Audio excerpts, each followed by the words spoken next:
you kind of went through the same thing. We both went reserve, and you're a reservist now That's also. right.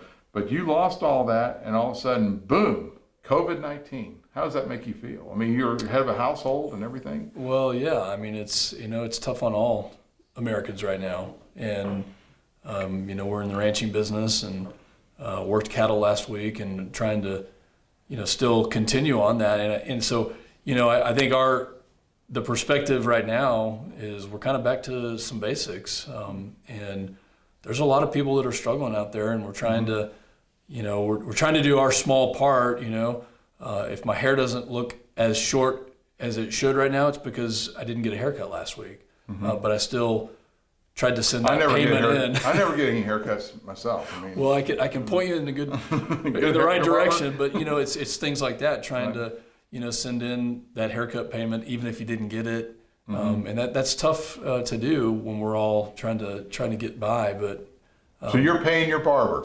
Yes, and and I think that's a very small gesture, but I know that there's a lot of households, even on our looking at our street and our neighbors, folks that are unable to work right now because of the social distancing and the things that we do need to take seriously to get through this. But I'm confident we will get through it, and our country's going to emerge even stronger. Do you think we're going to have a V-shaped recovery like President Trump says, V-shaped recovery? Well, I think his is for victory right. in November. I think we will recover. We will do it and become stronger than we are and were. Well, we all hope so, because this is a heck of a sacrifice to cure this. The economy, the American economy is a heck of a sacrifice. All right, so I'm going to talk about some things that these guys out here probably want to talk about. So you're like this guy who's been all around. He's been all 29 counties. Right. You have lots of new friends. What are you hearing about around the district? We're staying in touch. I'm staying on the phone and staying in contact, and there are some serious situations. The amazing thing, just last week, there's a gentleman that wants to remain anonymous, but was interested in supplying hospitals of need with some protective equipment, some PPE.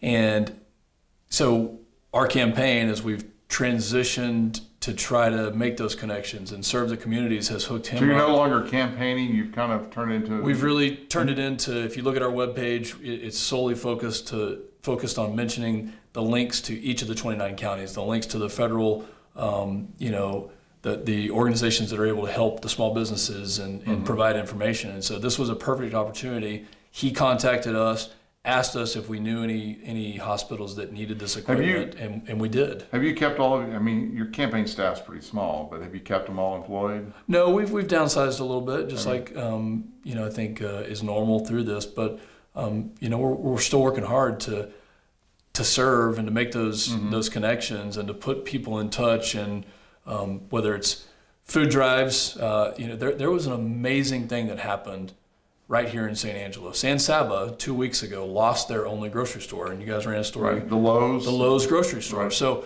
as that happened, there are families right here in the Concho Valley who have deep connections to San Saba. And one young lady immediately sprung into action and started a food drive, put a trailer out and collected a good amount of food and sent it down to Ken Jordan and to the local community there, to those in need. And that was amazing. That happened in Brownwood. That happened in several other communities, including San Angelo. And they sent it to San Saba. And within a week, Lowe's and the corporate office had already been to San Saba, and they rebuilt that grocery store. So these are some amazing stories that are going on. How do you rebuild a grocery store in a week? I think they got a building that was, they found a building that was ready to go, and they literally did the work in a week. So in a week period. Had electricians, plumbers, all that kind of stuff to go in there and plumb it up and get it going. Huh? Yes, and I think those are the stories right there. When I say that this country is going to emerge stronger, it's because of those stories of people that are coming together, communities that really see what's important, and they do massive projects that should take months to do, and they do. So has anyone invented anything?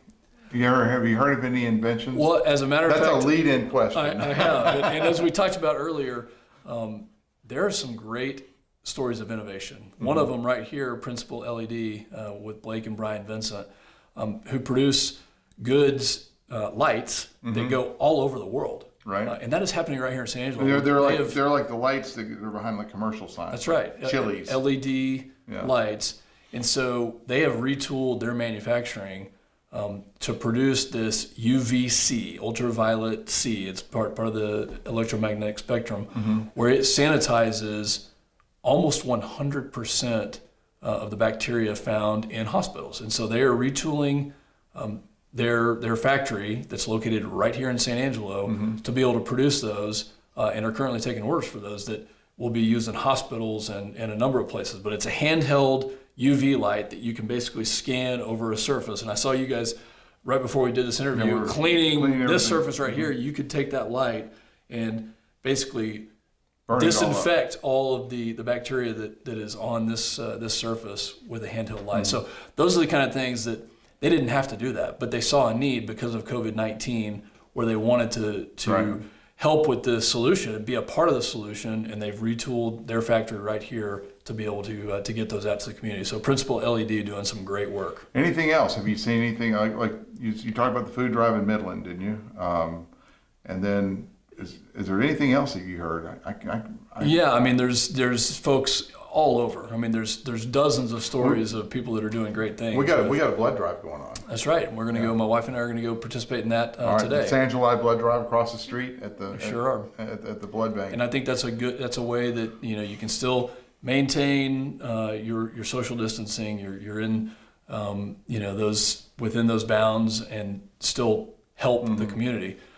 Something else that's I think before we started this interview, what we wanted to talk about was right here in District 11, the Permian Basin. I mean, we have taken a huge hit on the oil and gas industry. And that's important to note that if you follow the news, if we didn't have COVID-19, this oil and gas destruction, basically, of the industry from this price war and the global demands down would be the story. It would be the story. It would be the story of the world.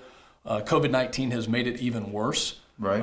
But there is a major economic impact to the Permian Basin, and we're talking about 40% of the United States total production is right here in the Permian Basin. 40% of the production of the oil. Right. is located in the Permian Basin, and that's over 5 million barrels a day. And so the Saudis are in a dispute with the Russians, and they've made a decision after the OPEC meeting to basically flood the market. So this is SBS and Saudi Arabia that's going to flood the market and try to push the Russians out of business, or and try to outlive them, and it's a very immature way, an irresponsible way to do business.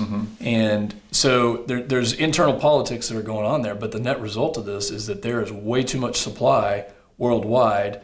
And there would have been more supply worldwide. The demand was coming down, but not to this level. And that's what these organizations like OPEC are supposed to manage that and meet that demand with a reduction in the supply, and that didn't happen. Instead, they flooded the market.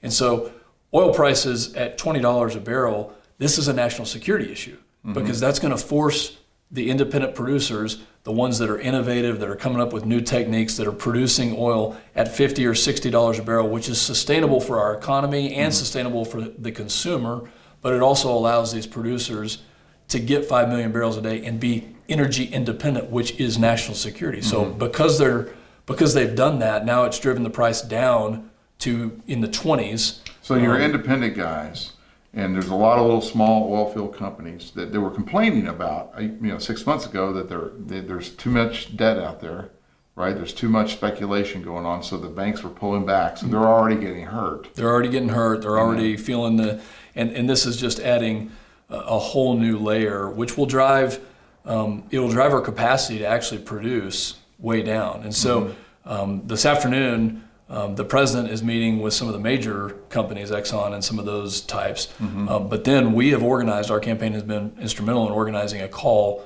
with some of the independent producers and the leaders in the industry right here in the Permian Basin with cabinet members. So they will actually be on the phone and they'll be outlining the impacts and what some of their proposed solutions are so that we can get pressure back on the Saudis to reduce their overall production. There's talk about bailing out the oil industry with $17 billion. Have you heard that? I've seen a couple of those things, and I think bailout is a wrong word. But we want free market principles we want the free market to actually work. Well, it's interesting. The oil and gas industry problem is that it is part economic and part financial, and mostly COVID-19. So how do you figure out which one is affecting the other? I mean, the shutting down it's not their fault that the government got shut down or right. the country got shut down. And that's right. And I think specifically for the oil and gas industry,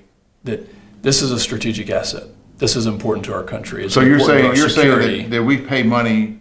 It deserves some tax dollar consideration for.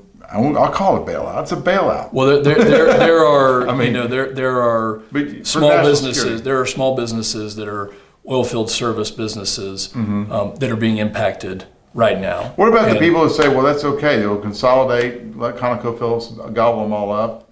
And I think that there is that perspective out there, but that's not necessarily in line with the spirit of what the Permian Basin is and why the innovation has happened out there. It's happened because we have small independent producers who have taken those risks and have gotten to the point where now we're producing oil and gas at some of the most inexpensive levels that we have ever done, and providing the country a tax break all the way down to, from $100 barrel oil down to $50 barrel of oil, which is an enormous impact on our economy. Right. And has stimulated our economy in the last 10 years. And so those are the folks that are going to be hurting. On the stimulating the economy, they're saying that we're going to lose 701,000 jobs, or we already have, and that's the amount of jobs we're going to lose from this is going to be equal to every job that was added since 2009. It is a tremendous impact, and I think that's what the president is trying to do. Is we need to be cognizant of the dangers of COVID-19 because it is dangerous, and our hearts go out to those that are affected by it because we have people right here in the Concho Valley and all throughout District 11 that are affected and have lost their lives, and we offer our deepest sympathies to those families because it is real. And we've got doctors and nurses and medical professionals every single day that are risking their lives to help us. So we do need to be continuing this social distancing, making sure that we are washing our hands. That we're washing our hands and that wash your hands while you go broke. I'm just kidding. I can say those kinds of things. You have to be more dignified, but I'm the press. I'm the rabble rouser. All right. So in that spirit, let's talk about the campaign. Okay. Because we really hadn't. I mean, you won the thing, a victory. I mean, what a fantastic victory. I mean, no one in Midland, Odessa thought that you could pull off 50% of the vote plus one. And that night, as we were covering the thing, obviously the Tom Green County results were being held back. I won't get into that, but they were late coming in, later than everyone else. And it was looking like you weren't going to get the 50% plus one. So everyone in Midland the paper was heralding that Pfluger didn't make it, because you're the San Angelo boy somehow. But I know that you have, deep ties to Midland too. But anyway, that night, what was it like? Did you think you had it? One quick correction: we did get 42% of the vote in Midland, so we had at least 42% that thought we would do it. But we felt good about it because we knew at that point in time that we were getting strong support here, and so it was just a matter of getting results in. At 11 o'clock at night, were you worried? At 11 o'clock, we still wanted to make sure that the numbers reflected what we thought was going to happen, but we had a good positive feeling, and I'll tell you, we're blessed at this point. To not have to go through a runoff, and it's no kidding. They've postponed it. They've postponed it till July, and it's good for it. It's allowing us to now go do things like putting donors in touch with hospitals that need gear, or organizing these food drives and things that are beneficial to the community. An interesting thing about that is your runner-up was Brandon Batch, who ran a pretty good campaign. I mean, the guy had a great story. He seemed to be real. You seemed to be real. Did you like Brandon Batch? All of them. Yes, I did. And the day after the election, so on March 4th, before we've gotten into this, COVID-19 mess here, I reached out to all the candidates, talked to them, told them they ran good races, appreciated meeting them, and I learned something from every single candidate. And there are things from every single one of the other 9 candidates that I will take with me that will help represent this district because I appreciated them putting their hat in the ring. From interviewing people, I thought Batch had the best chance of making it, and he came in second. I thought he had the best chance. What do you think was his appeal? You know, I think he was positive. We stayed positive with our campaign. We talked about what we're going to do and how we're going to represent, and we're already doing that. And the call this afternoon with cabinet officials, with the Secretary of Energy, the Secretary of the Interior, those are examples. We're already at work. I think that his campaign was positive in that way, and I think that that's what most voters in District 11 that resonated with them, to see somebody who was going to, what are you going to go do to make this country better? And I think it highlights, a couple of things. One, in this time right now, we have a great need for fiscal responsibility day in and day out, because right now we have an emergency, and I don't agree with every single thing in this bill. You're talking about the CARES Act. With the CARES Act, right. And I think that there are pieces of that I don't agree with, but when we have a national emergency, when we have something that is of this proportion, that's global, that we need to act now, that highlights in the normal daily order of business that we need to be fiscally conservative and make sure that we're not spending more than we're bringing in. How do you think Trump's doing? I think he's doing phenomenal. He's taking this seriously. He's leveraging expertise. I had a call with the Pentagon this morning, and this is a very little known fact, but our military right this second is leveraging the framework that we have all throughout the country and throughout the world to figure out how to get American citizens, either back to the United States, and these aren't just military personnel. These are American citizens. There's a story this morning that there's some American citizens stuck in Moscow, and they shut down all the Russian airliners, all the flights, and so Air Mobility Command, which is part of the Air Force, but serves the entire Department part of the Air Defense. Force. You're like fighter pilot. Well, yeah, they fly transport airplanes. They're still part of the Air Force. They're doing great work. They're doing great work, and they're trying to figure out how to get citizens back to the United States. Right. They're trying to figure out how to ship folks that are infected, and so they're retrofitting these aircraft with bubbles that keep the transmission of COVID-19, just and isolate that to the patient and don't allow the air crew to have it. So right now, we've got air crew all over the world that are helping American citizens Remember the old back. slogan, global reach, global power. Love it. And that's exactly, Yeah. and who could have dreamed that it would be used for something like this? More of a humanitarian assistance, and they're also leveraging command and control nodes all throughout the country to figure out where we need to focus our efforts. But they're not using F-22s. Well, we still have to defend. Well, they're not using buffs either. We still have to defend the country, and as the president. So you asked me how the president is doing. Yeah. He's keeping his eye on the ball when it comes to keeping folks safe, issuing guidelines, but more importantly, he's allowing states and local governments to do what is right for So you think each that's of our communities. that's one of the big contentions, with the media. Why are you allowing the states to bid against each other for ventilators and things like that? So you think that the more open public-private partnership approach of the President Trump would be better than the top-down, I'm going to call it the Hillary Clinton/Obama model? Well, absolutely, and I think the lack of action that we saw in Obama-era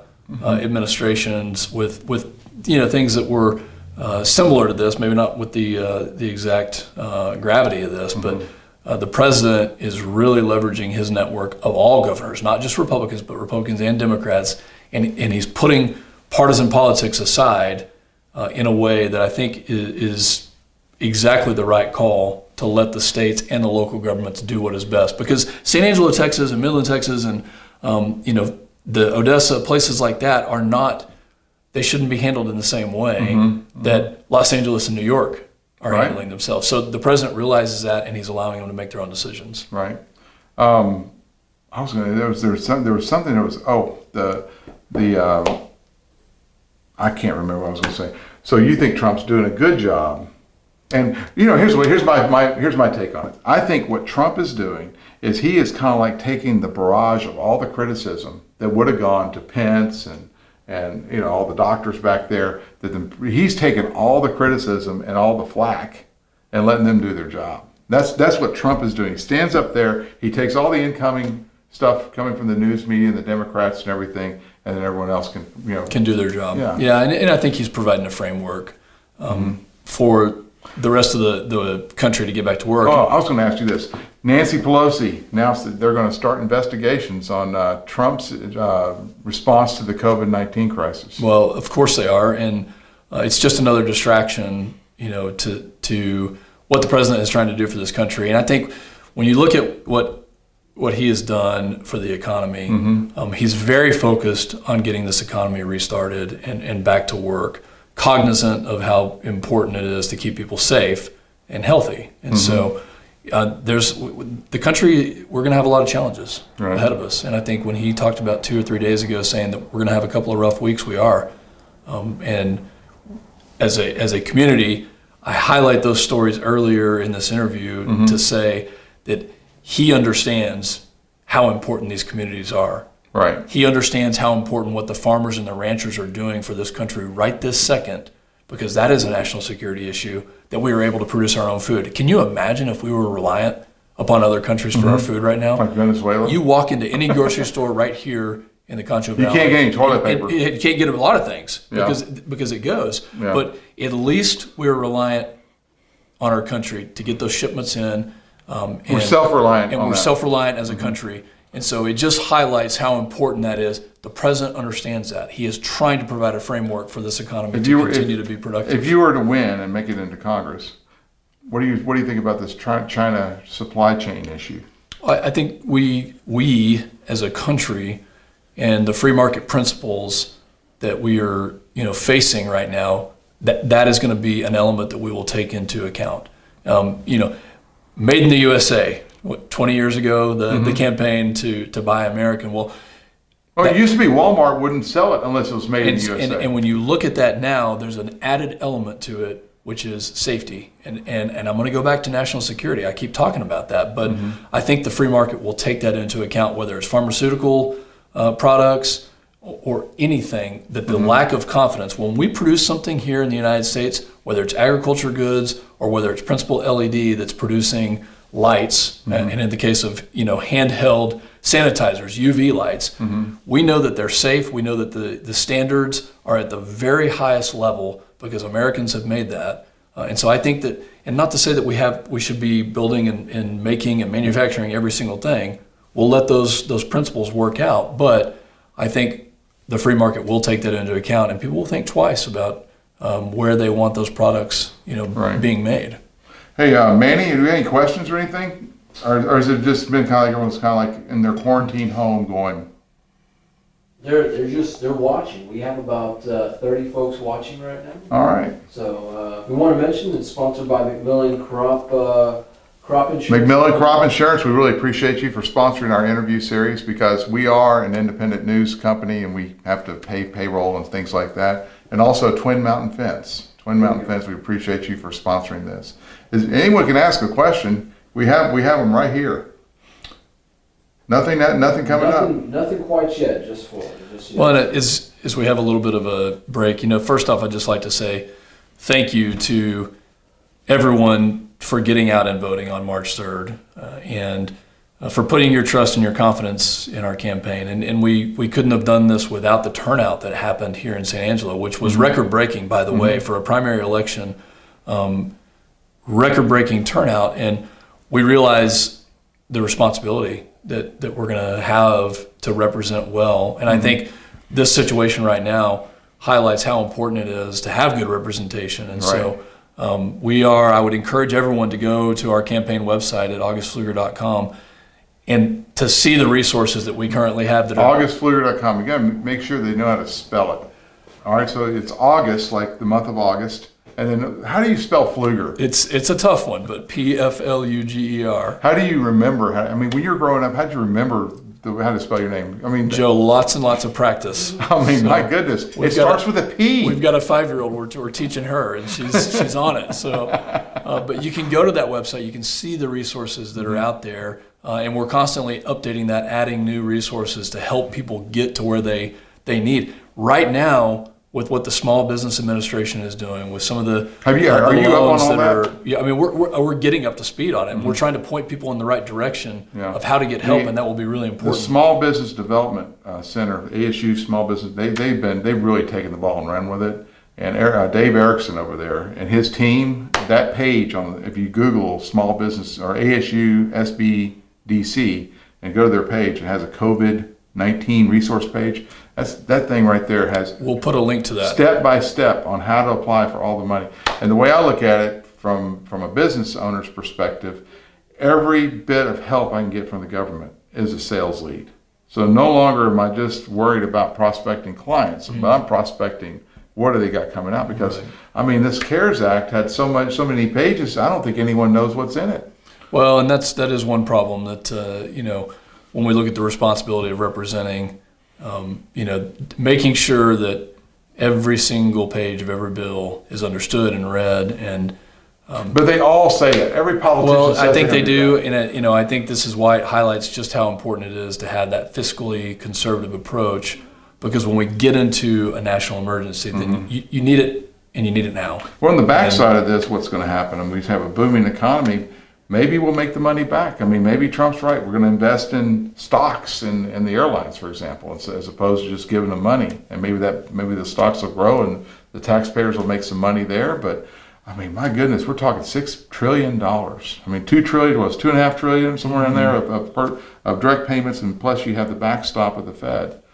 I mean, that's a lot of stinking money. It is. It's a lot of money. It's not to be taken lightly. And then, as this gets into 2021, we're going to have some tough decisions to make. And I think that's exactly why it's so important that we take that conservative approach to making sure that we can sustain this, because the sustainability of that type of stimulus is going to be very tough with all the rest of the other things that we're paying for. And that's all the entitlement programs and something all that we're going to have to take a hard look at. But the other thing I'd like to say thank you is to all the healthcare professionals, to the medical professionals, to the folks right now that are really putting their life on the line and the exposure to care for folks right here in the community, throughout the district, District 11, and throughout the state of Texas. And so thank you to everybody that is part of that industry, part of that field, and taking care of the rest of us. And then,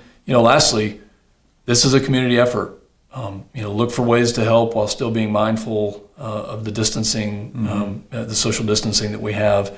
There are ways to help, whether it's donating money or time to food banks or helping, helping neighbors with whatever it is. But we're going to get through this. I do feel what's your email address if someone would just want to email you? It's team@augustpfluger.com. Okay, so team, T-E-A-M. T-E-A-M. At augustpfluger.com. And that's Pfluger with a P. That's right. And if you go to our website, it has that email address on there. Okay.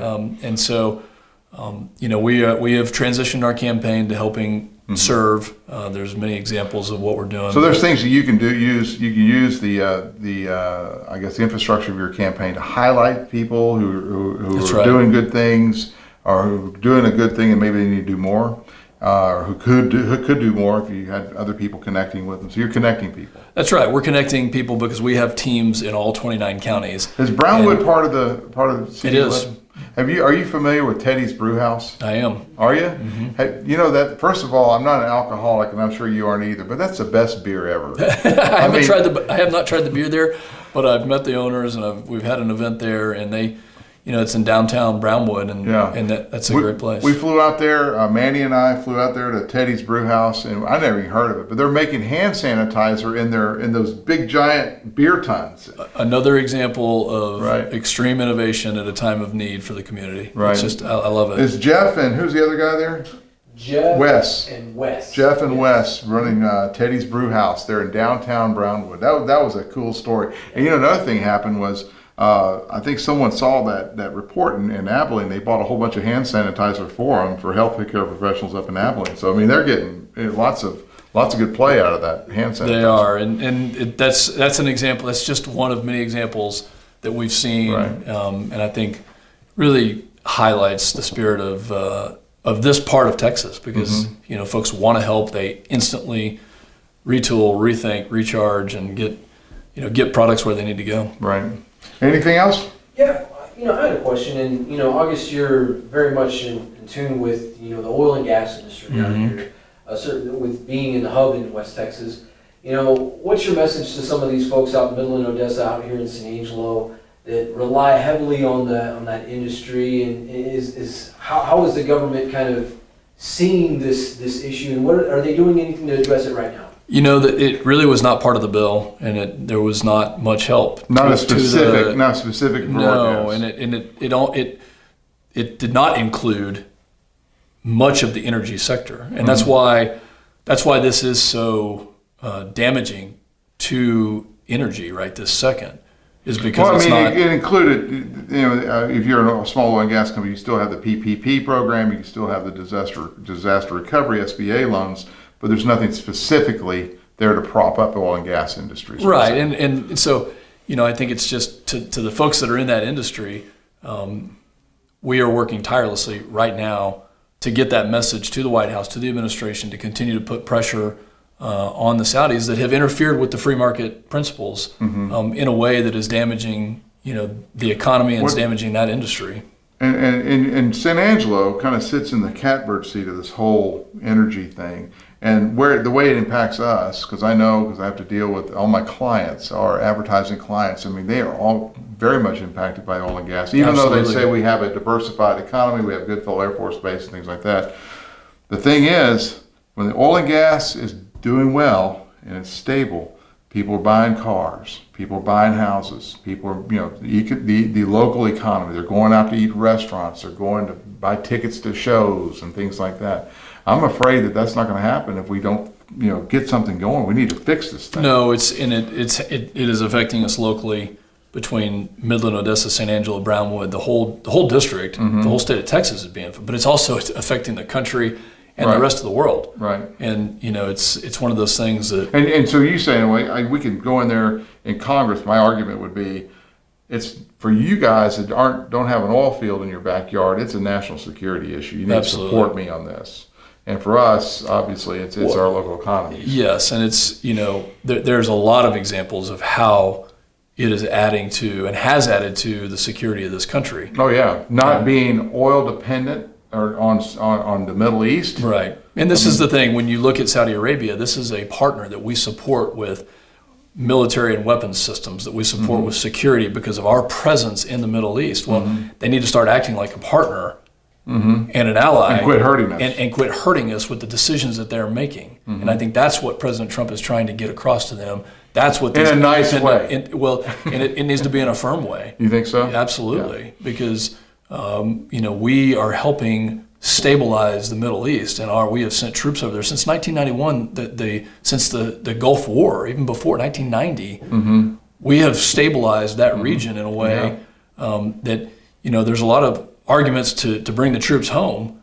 Well, when we're helping stabilize, when we're providing weapon systems and military personnel, and AWACS, there's a lot of different aspects to it that they need to act like a partner and not inject tens of millions of barrels into the economy when we don't need that. That is not part of the free market principles, and it's not what it's going to hurt them does. too. They're eventually it will. And they're using up their natural resources that they need to keep their population fed and their population, That's right. Health care and all that. And I'm glad, Manny. I'm glad you brought up Goodfellow Air Force Base on. The leaders we're blessed to have some amazing leaders and commanders at Goodfellow that are doing things. Just this week, Goodfellow Air Force Base received a grant under the leadership of not only the commanders at Goodfellow, but also of Carol Ann Bonds and Lieutenant General Hawkins and a lot of the community and civic leaders that behind the scenes in San Angelo are doing some amazing work. This is $5 million that will help the architecture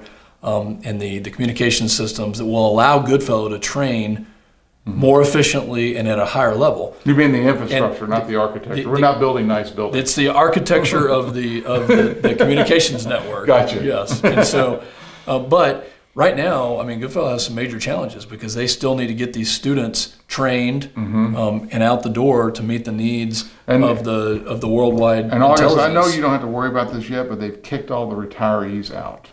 Yeah, and I heard that happened. I can't get. How am I going to get to the Class 6 store? I mean, well, they're trying to keep you safe. Oh, yes. And making sure that the COVID-19 does not spread through the main gate. Through the commissary lines or wherever. But I will say that they're doing amazing work, and thank you to those the folks that work at Goodfellow, military folks, and the contractors, and everybody that is out there, because we're training students. They're training almost 12,000 students a year through intelligence and fire training, and those folks are going out there. And right now, COVID-19 or not, they're doing intelligence work to keep this country safe. And you saw what the president said about Iran and the threat that is still there. The other piece, it was interesting 2 days ago in his briefing. He brought up the fact that we're going to use the military to go against drug cartels in the Southern Command, on our southern borders. I thought that was a pretty amazing kind of thing. I mean, he's saying they're using this as a time shield. where they think they can. And I think when you ask me how the president's doing, he's keeping his eye on the ball on predatory practices like that, where the entire world is dealing with this COVID-19 crisis, and each country is trying to do the best they can, some much better than others. When the president sees those threats, whether it's Iranian or drug cartels, and he identifies those, that intelligence, by the way, is coming from people that are trained right here at Goodfellow. And he uses that, and then he's going to make sure that he protects this country and does it in a prompt way that meets the needs. I think a lot of people don't understand how important the bolstering the mission at Goodfellow is, and adding more billets and things like that, because I mean, we went through the Air Force of the BRAC. Remember, they were closing bases left and right. I think I left, I went through 3 BRACs when I was in the Air Force. Now, my score was, I think, they kept Laughlin. Yep. And, but they got rid of Anderson and Guam, where they kicked us out. They kicked all the planes out. And then they closed the one up in Michigan. So I'm like 1 for 2. Well, Goodfellow Air Force Base is doing an amazing job. The folks at the Pentagon that I was on the phone with this morning in very high-level positions are aware of exactly how important it is to keep that pipeline open. And kudos, again, to everybody who works there, not just the commanders, but all of the folks, because it does take civilians and contractors and military personnel to keep that enterprise working. And retirees shopping. And there's some retiree help as well. Yeah. But yeah, it's overall we're taking a very sober look at what this, how the country is going to get out of this. Right. But I really think that we're going to emerge stronger, and it's because of the amazing people that are doing great things. V-shaped recovery, for victory. Okay. Manny, you got anything else? Nothing at the moment, no. All right.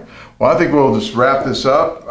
August, it's a pleasure, always a pleasure to talk to you on camera, on Facebook Live, where we can't go back and edit anything. It's all real, and I think that's a really cool way to be transparent with the citizens of CD11, from Granbury through San Angelo, all the way to Midland, all the way back through Junction and Llano. That's right. Did I describe it right? You got it. And it's an amazing district.